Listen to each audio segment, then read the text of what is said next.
Hi, this reading is going to be for Scorpio. Scorpio, let's do an oracle reading.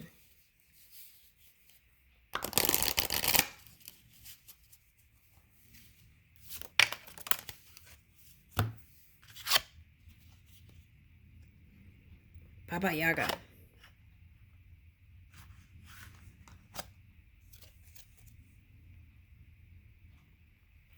Archangel Azrael. Okay, so I came into this article recently that Spirit brought to me and to my attention. And okay, so and in that it was like in that message it was like, okay, men were reaching for women that were younger and younger than them. Okay, so where are we going with this?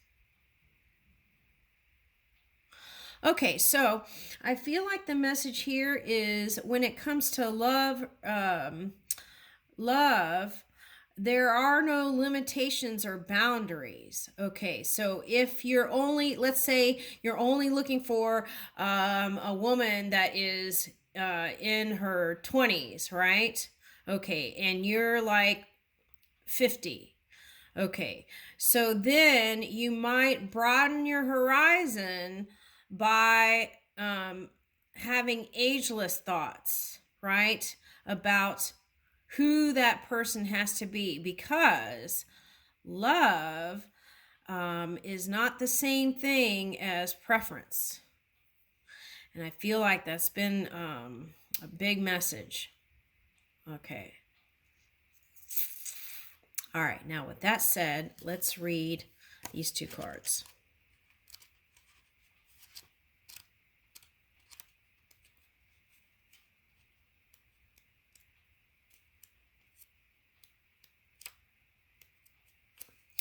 Okay, Baba Yaga. Baba Yaga is often described in Slavic myth as a terrifying old witch who ate people.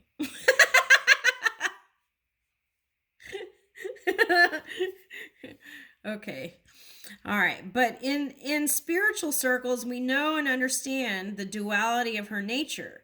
Yes, she has the potential to harm, but also to heal. She can frighten, but she can comfort. We are now reclaiming her as a goddess as we reclaim our own inner wise and wild woman, which you can, of course, reclaim no matter your gender.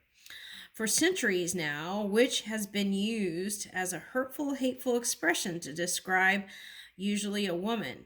Again, we are reclaiming this word and remembering its true meaning: a person who believes in their own power, their own ability to create their reality and destiny. These old myths have taught us to fear power and women, but we know now that we no longer have to fear Baba Yaga. In fearing her, we only fear ourselves and our divine feminine wild wisdom.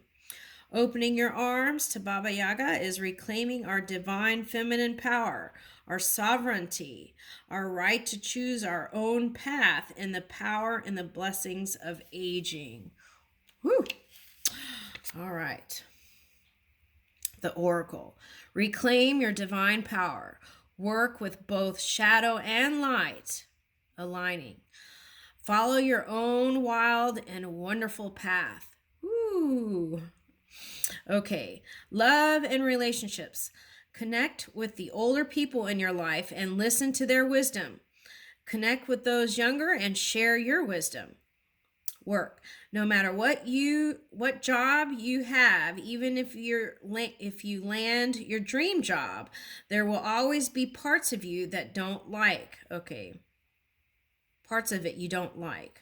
Well, we don't have to write that. Okay, so let's just say this. No matter what job you have, even if your dream job, okay, let's don't say that. Even if you have a dream job, there is always that space to reach for more, right? Let's say that. All right. So Spend time on the parts you do love, right? All right, create a home. This is home. Create a home you love and don't worry about trying to impress others. If you are comfortable, that's all that matters. Money. Money is just an energy and can be used for both good and bad. It's what you do with it, and that changes its energy, right? You can spend money in positive ways to help yourself and others, or you can spend money on your vices and on the things that are bad for you. You get to decide. Well being. Embrace your wild side. Go camping or glamping. Go out dancing. Grow your hair. Grow out your gray. Howl at the moon. Do something to express and honor the wild within. Spirituality. Understand and connect with your shadow side can be deeply healing. That's like accepting it, right? And really loving it unconditionally. Okay, bringing your shadow out into the light can help you find more peace and freedom. Your shadow is not bad. It just is. Meditate with your shadow and ask it what needs to be seen and acknowledged.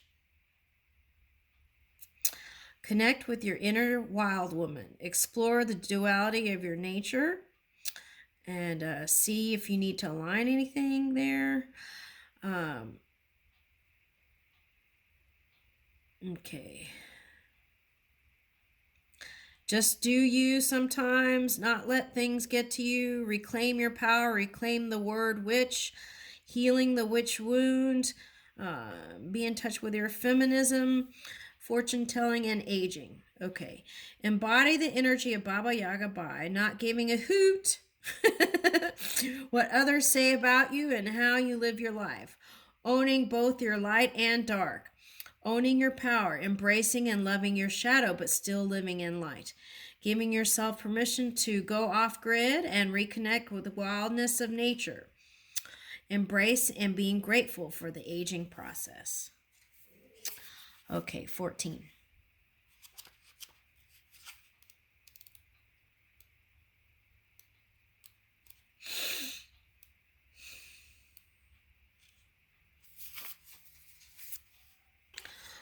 Archangel Azrael.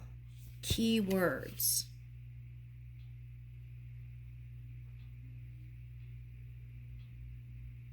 Death and rebirth. Oh my gosh, this is Scorpio. Okay, so you're in your element here. Okay. Wow. Changes and transitions. Ooh. Archangel Azrael's name means angel of death. While he is a powerful guide and comforter in times of grief and loss, he turns up during physical death and also supports you during all times of change, life transitions, and during that difficult period between one thing ending and the next not yet beginning. Archangel Azrael can offer you comfort and strength and completion of a cycle during big shifts and transformations. He is also a powerful ally when working with mediumship and calling on your loved ones in spirit. Okay, the oracle. You are journeying from one chapter to another. Let go of the old and prepare to step into the new. One door is closing, another is opening. Step through. Okay. All right, so embody energy. Okay, so take time to grieve what has been lost. Give yourself time to heal and the process. Let go with grace. Looking forward with hope. Okay. All right, let's read spirituality. Connect with your passed over loved ones in spirit. Ask them to show up in your dreams and through signs you will recognize. Okay.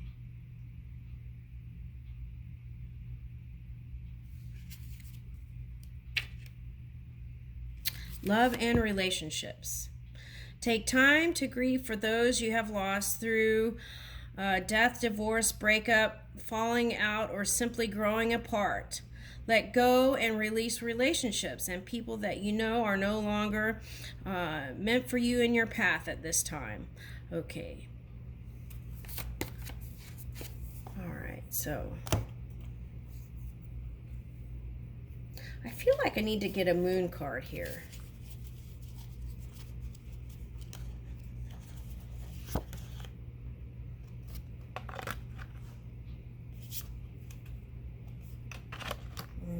Oh, that kind of reminds me of Provence or something there. All right, the seer. Okay, so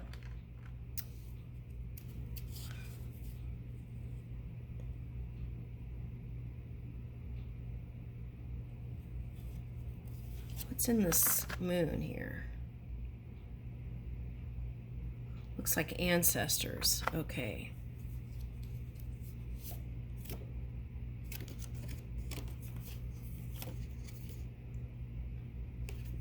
Yeah, cut out the things that are taking up space in mind that's not contributing to your creation. Okay? That's what I'm picking up. Okay, so you climb that mountain. I feel like most of you have already done that. Okay, and then, so then it's like you got into a feeling of paradise again. And if that hasn't come yet, it's coming. Paradise. Okay. So it's like to birth the new here, we really have to kind of fine tune that energy. Okay, so let's read this one. Some of you might be having like kids. Okay, 41.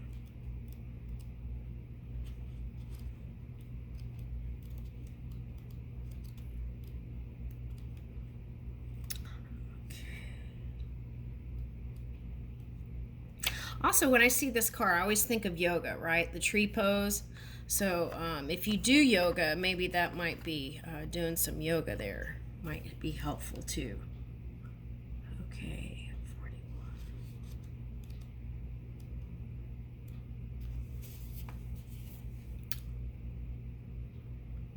Visionary, prophecy, creative thinking, insight, muses, connections, eternity, and clarity.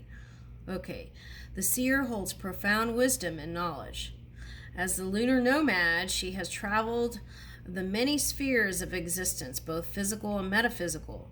Her exploration has made her well versed in the mysteries of life and beyond, making her wildly sought after for wise counsel. She holds her hands in the mirror into the unknown. She can see the tides of the past, present, and future, the intimate facets of your heart, and the answers to life's riddles. People have traveled far and wide to sit with the seer, to hear her oracular prophecies, to learn her arcane wisdom, and to experience her magical influence. Okay, so I see this as you, okay, Scorpio, because you're very intuitive. Okay, so it's like people come into your contact with you and your energy, and you don't realize the power of your influence, maybe. And maybe you do, some of you do. And it's like, and trying to regain footing in that. Okay. Because you have a lot in different baskets. Yeah. Okay. So I always feel like the inner guru is within, right? And all knowledge comes from within. So these are the questions you might ask. How am I using my psychic impressions to navigate and create my reality? Can I use my logic and intuition simultaneously? The seer invites you to delve deeper into dream work, healing, and meditation. Take time to honor the cycles of the seasons and the phases of the moon. You are a sensitive and perceptive creature. The more you can move with these tides, the more fluids your life will become. Okay. So I feel like there's a message here too. Is like you be the mover of the energy, right? By planning ahead and doing your dream work, and by meditating and filling out and feeling out those places, so that that becomes the dominant expression in the physical reality. Okay, for the birthing of the new.